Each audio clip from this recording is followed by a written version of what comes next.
नमस्कार साथियों, स्वागत है आपका अपने YouTube channel study with current cloud में। जी हाँ दोस्तों, बिल्कुल आपने सही सुना, स्टडी विथ करंट क्लाउड में। दोस्तों, इससे पहले हम डेली करंट अफेयर डोज के माध्यम से आपको करंट अफेयर से content daily to daily provide करा रहे थे, लेकिन दोस्तों थोड़ा सा नाम का इश्यू कुछ हुआ दोस्तों, तो मैंने अपने चैनल का नाम दोस्तों चेंज कर दिया और अब से दोस्तों हम स्टडी विथ करंट क्लाउड में आपको daily to daily current affairs तो प्रोवाइड कराएंगे दोस्तों। इसके साथ ही हम डेली टू डेली आपको कुछ जैसे आपकी क्वेरीज रहेंगी दोस्तों, और लाइक कुछ नई वैकेंसी आने पे, नई वैकेंसी के तौर पे दोस्तों जो भी मुझे वीडियो लानी होगी दोस्तों, मैं आपको डेली टू डेली प्रोवाइड कराता रहूँगा दोस्तों। इस चैनल के माध्यम से दोस्तों आपको बिल्कुल सटीक जानकारी मिलती रहेगी, तो बने रहिए आप हमारे साथ स्टडी विद करंट क्लाउड के साथ दोस्तों। और दोस्तों आज है 13 मई और आज के हम करंट अफेयर्स स्टार्ट करने जा रहे हैं दोस्तों। वीडियो शुरू करने से पहले यदि अभी तक आपने हमारा चैनल सब्सक्राइब नहीं किया है तो प्लीज़ दोस्तों चैनल को सब्सक्राइब कर लीजिए, ताकि आने वाले कंटेंट आपको स्टडी विद करंट क्लाउड के माध्यम से मिलते रहें। तो दोस्तों आइए आज के क्वेश्चन हम स्टार्ट करते हैं। आज का पहला क्वेश्चन है दोस्तों, संयुक्त राष्ट्र संघ की रिपोर्ट के अनुसार वर्ष 2022 में भारत की जीडीपी कितने प्रतिशत तक रहने का अनुमान है। दोस्तों एक बार मैं फिर ये रिपीट कर रहा हूँ, संयुक्त राष्ट्र संघ की रिपोर्ट के अनुसार वर्ष 2022 में भारत की जीडीपी कितने प्रतिशत तक रहने का अनुमान है। तो दोस्तों कितने प्रतिशत रहने का अनुमान है, तो आंसर हो जाएगा दोस्तों इसका 10%। जी हाँ दोस्तों, इसका आंसर हो जाएगा 10%। और दोस्तों आपको बताते चले, रिपोर्ट में यह भी कहा गया है कि भारत की वृद्धि दर 2021 में दोस्तों 7.5% रहने का अनुमान लगाया गया है, 7.5%। और दोस्तों 2020 में दोस्तों इसे 6.8% की दोस्तों गिरावट भी देखी गई है। कितने की दोस्तों? 6.8% की गिरावट भी देखने को मिली है दोस्तों। और दोस्तों थोड़ा सा बात कर लेते हैं संयुक्त राष्ट्र संघ के बारे में। तो संयुक्त राष्ट्र संघ का मुख्यालय दोस्तों है न्यूयॉर्क, संयुक्त राज्य अमेरिका में जो कि है। और इसके महासचिव कौन है दोस्तों? Shri Antonio Guterres. Shri Antonio Guterres इसके महासचिव हैं। तो आई होप दोस्तों ये आज का क्वेश्चन आपका क्लियर हो चुका होगा। आइए दोस्तों बढ़ते हैं आज के अगले क्वेश्चन की तरफ। अगला क्वेश्चन है, के.आर. गौरी अम्मा का 102 वर्ष की आयु में निधन हो गया है। वह किस राज्य की विधानसभा की सदस्य थीं? तो दोस्तों इसका सही जवाब हो जाएगा केरल। जी हाँ दोस्तों, ये केरल राज्य की विधानसभा की सदस्य थीं। और दोस्तों इनके बारे में थोड़ा और जानकारी आगे लेते हैं। इन्होंने सबसे पहले 1957 में राज्य के पहले कम्युनिस्ट मंत्रालय में पहली राजस्व मंत्री भी ये रह चुकी हैं दोस्तों। इन्होंने कुल 17 विधानसभा चुनाव में दोस्तों भाग लिया था। केरल के सीएम दोस्तों कौन है इस समय? पिनाराई विजयन। और केरल के गवर्नर आरिफ मोहम्मद खान।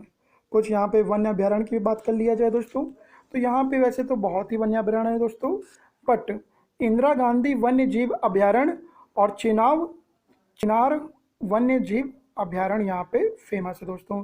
और पार्क कौन कौन से हैं दोस्तों यहाँ पे? Periyar tiger reserve, Parambikulam tiger reserve park बहुत यहाँ पे फेमस है दोस्तों। तो आई होप कि आपको ये भी क्वेश्चन हमारा क्लियर हो चुका होगा। बढ़ते हैं आज के अगले क्वेश्चन की तरफ। अगला क्वेश्चन है दोस्तों, किस केंद्र शासित प्रदेश में जल जीवन मिशन के तहत ग्रामीण क्षेत्रों में 100% पाइप जल कनेक्शन का लक्ष्य हासिल किया है? तो दोस्तों इसका सही जवाब हो जाएगा पुडुचेरी। जी हाँ दोस्तों, इसका सही जवाब हो जाएगा पुडुचेरी।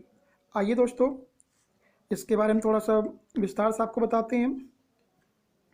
दोस्तों जल जीवन मिशन यह केंद्र सरकार का एक प्रमुख कार्यक्रम है और दोस्तों इसकी घोषणा अगस्त 2019 में की गई थी।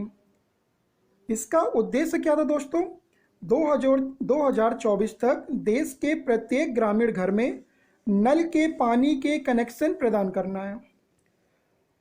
अब पुदुचेरी के मुख्यमंत्री कौन है इस समय? एन रंगा स्वामी। तो आई होप दोस्तों ये क्वेश्चन भी आपका क्लियर हो चुका होगा। आइए थोड़ा सा आगे बढ़ा जाए। अगला प्रश्न है दोस्तों, national asset reconstruction company limited के सीईओ के रूप में किसे नियुक्त किया गया है? जवाब हो जाएगा दोस्तों पदम कुमार एम नायर। जी हाँ दोस्तों, पदम कुमार एम नायर। दोस्तों पहले तो आप ये जान लीजिए नेशनल एसेंट रिकंस्ट्रक्शन कंपनी के बारे में थोड़ा सा, ये यहाँ पे जानकारी लेते हैं हम। National asset reconstruction company limited उधारदाताओं की तनावग्रस्त परिसंपत्तियों को लेने के लिए एक प्रस्तावित आश्वस्त बैंक है और 2021 से 2022 के बजट में वित्त मंत्री निर्मला सीतारमण द्वारा उधारदाताओं की मौजूदा परिसंपत्तियों को समेकित करने और उनके संकल्प को पूरा करने के लिए घोषणा की गई थी। National asset reconstruction company limited नगद में ऋणी के लिए सहमत मूल्य के 15% तक का भुगतान करता है दोस्तों, और शेष 85% सरकार द्वारा प्रदत्त सुरक्षा प्राप्तियां करता है दोस्तों। आई होप दोस्तों कि ये क्वेश्चन भी आपका क्लियर हो चुका होगा। तो बढ़ते हैं दोस्तों अगले क्वेश्चन की तरफ। हाल ही में भारतीय रिजर्व बैंक ने कार्यकारी निर्देशक के रूप में किसे नियुक्त किया है? ध्यान सुनिएगा मेरा क्वेश्चन दोस्तों। हाल ही में भारतीय रिजर्व बैंक ने कार्यकारी निर्देशक के रूप में किसे नियुक्त किया है? तो इसका सही जवाब हो जाएगा दोस्तों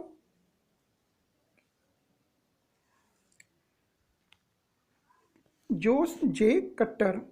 सॉरी दोस्तों, जोश जे कट्टूर होता है, गलती से प्रिंट हो गया है, जोश जे कट्टूर।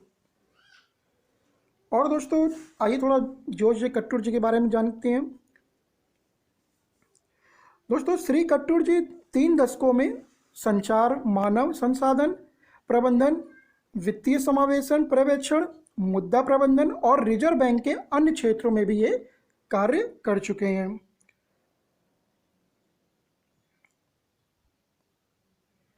और दोस्तों आरबीआई के बारे में तो पता ही होना चाहिए सबको वही कि आरबीआई की गवर्नर कौन है?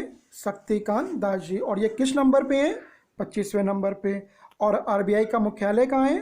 तो बोलेंगे मुंबई में। स्थापना इसकी कब हुई थी दोस्तों? तो 1 अप्रैल 1935 को। कब दोस्तों? 1935 को। मैं थोड़ा इधर लिख देता हूँ दोस्तों, 1 अप्रैल 1935 को दोस्तों, 1 अप्रैल 1935। बढ़ते हैं दोस्तों अगले क्वेश्चन की तरफ। Life in the clock tower valley नामक पुस्तक के लेखक कौन है? शकुर राथेर, कल्की कोचलिन, शशि थरूर, अपूर्वा कुमार सिंह। तो इसका सही जवाब है दोस्तों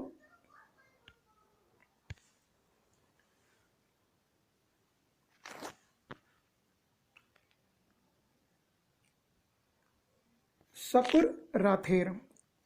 दोस्तों इसका सही जवाब है शकुर राथेर।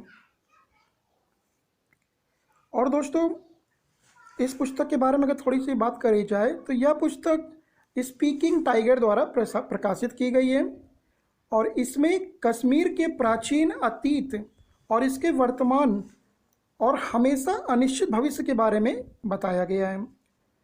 इसमें दोस्तों कश्मीर के बारे में ऐतिहासिक और राजनीतिक जानकारी के साथ साथ पर्यावरणीय मुद्दे भी शामिल हैं, जिनके बारे में शायद ही कभी कोई बात की जाती हो दोस्तों। तो आई होप दोस्तों कि ये क्वेश्चन भी आपका क्लियर हो चुका होगा। बढ़ते हैं दोस्तों अगले क्वेश्चन की तरफ।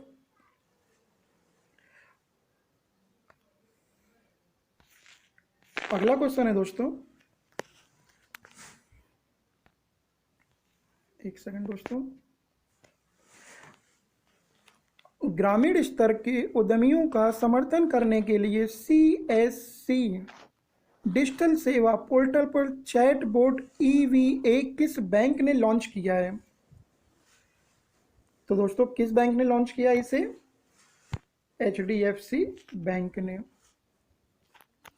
और दोस्तों EVA के माध्यम से क्या किया जाएगा HDFC बैंक द्वारा? HDFC बैंक द्वारा पेश किए जाने वाले उत्पादों और सेवाओं के बारे में हम इसके बारे में मतलब ये बताएंगे हमें। अंतिम मेल ग्राहकों के लिए सेवाओं में सुधार करेंगे और बैंकिंग सेवाओं को ये बढ़ाएंगे। और दोस्तों HDFC बैंक का मुख्यालय कहाँ है? मुंबई यानी कि महाराष्ट्र में। HDFC बैंक के MD और CEO कौन है? शशिधर जगदीशन। HDFC बैंक की दोस्तों टैगलाइन क्या है? तो वी अंडरस्टैंड योर वर्ड। दोस्तों बढ़ते हैं आज के अगले प्रश्न की तरफ। अंतर्राष्ट्रीय नर्स दिवस कब मनाया जाता है? दोस्तों आज का ये क्वेश्चन बहुत थोड़ा बेस्ट होने वाला है आज का क्वेश्चन, क्योंकि इस समय दोस्तों कोविड-19 के जैसे हालात हैं, तो आज का ये क्वेश्चन थोड़ा सा बहुत ही ज़्यादा इम्पॉर्टेंट होने वाला है दोस्तों। अंतर्राष्ट्रीय नर्स दिवस कब मनाया जाता है? तो बोलेंगे इसका सही जवाब है दोस्तों 12 मई को। कब मनाया जाता है दोस्तों? 12 मई को। और क्यों मनाया जाता है ये दोस्तों? अगर पूछे क्यों मनाया जाता है तो इस दिन फ्लोरेंस नाइटिंगेल की जयंती होती है दोस्तों, जिन्हें लेडी विद द लैम्प के नाम से भी जाना जाता था।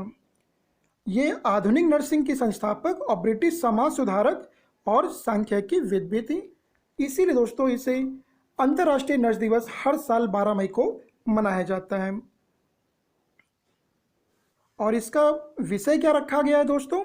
तो इसका विषय है a vision for future health care.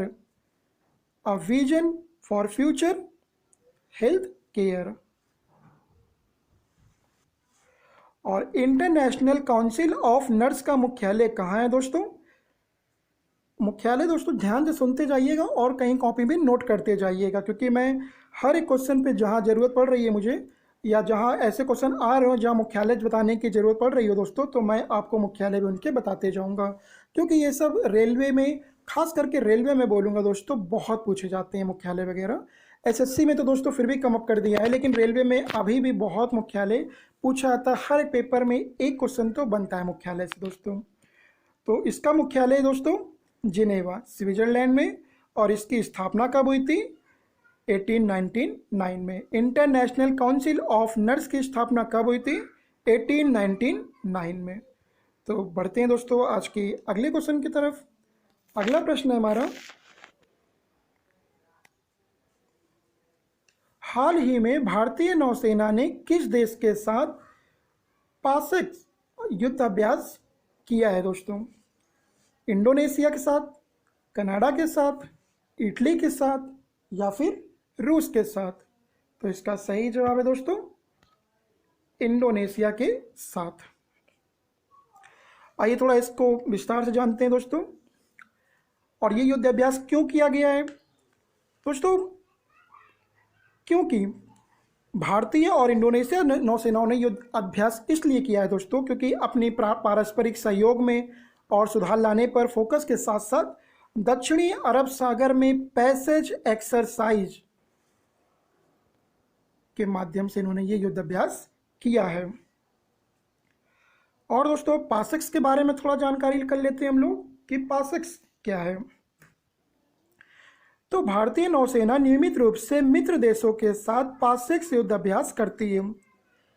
इसमें आखिरी बार भारतीय नौसेना और इंडोनेशियन नौसेना के बीच में पासेक्स 13 मार्च 2021 को संपन्न हुआ था, और उसमें INS काल्पेनी, IN डोनियर और KRI सुल्तान इस्कंदर मुद्दा ने हिस्सा लिया था। और दोस्तों इंडोनेशिया के बारे में अगर बात करी जाए तो इंडोनेशिया के दोस्तों राष्ट्रपति कौन है? तो इंडोनेशिया के राष्ट्रपति हैं Joko Widodo. Joko Widodo. Indonesia की राजधानी जकार्ता है। इंडोनेशिया की मुद्रा दोस्तों इंडोनेशियाई रुपया है। और नौसेना के प्रमुख दोस्तों, भारतीय नौसेना के प्रमुख कौन है? तो इसका सही जवाब है दोस्तों एडमिरल करमबीर सिंह। दोस्तों ध्यान सुनिएगा, नौसेना के प्रमुख एडमिरल करमबीर सिंह। और रक्षा मंत्रालय का एकीकृत मुख्यालय यानी कि नौसेना का मुख्यालय कहाँ है? तो बोलेंगे दोस्तों नई दिल्ली में। आइए दोस्तों इसी के साथ साथ बढ़ते हैं आज के आखिरी क्वेश्चन पे। अगला और आखिरी सवाल है हमारा, नेपाल के प्रधानमंत्री जिन्होंने प्रतिनिधि सभा में विश्वास मत को खो दिया, इनका क्या नाम है? तो इनका नाम तो दोस्तों आप हमें कमेंट सेक्शन के माध्यम से बताइएगा दोस्तों, हम आपका जवाब बिल्कुल देंगे और इसका जवाब आपको अगली वीडियो में अपने दूंगा दोस्तों। आई होप दोस्तों कि आज का ये क्वेश्चन आप लोग को, आज के डेली करंट अफेयर्स के कंटेंट आपको हमारे अच्छे लगे हों। दोस्तों हम स्टडी विद करंट क्लाउड को और भी बेहतर बनाने का प्रयास कर रहे हैं दोस्तों, बस हमें केवल आप लोग का साथ चाहिए दोस्तों। तो दोस्तों इसी के साथ आज हम इस करंट अफेयर्स के कंटेंट को यहीं पे समाप्त करते हैं दोस्तों। और अगर अभी तक जाने से पहले दोस्तों आपसे हमारी यही एक निवेदन है कि अगर आज की वीडियो आपको हमारी अच्छी लगी हो तो प्लीज़ दोस्तों वीडियो को लाइक करते जाइएगा। और अगर अभी तक आपने हमारे चैनल को सब्सक्राइब नहीं किया है तो प्लीज़ दोस्तों चैनल को सब्सक्राइब कर लीजिएगा, ताकि डेली टू डेली हम करंट अफेयर्स कंटेंट तो आपके सामने ला ही रहे हैं। तो मिलते हैं आपसे अगली वीडियो में, तब तक के लिए जय हिंद साथियों।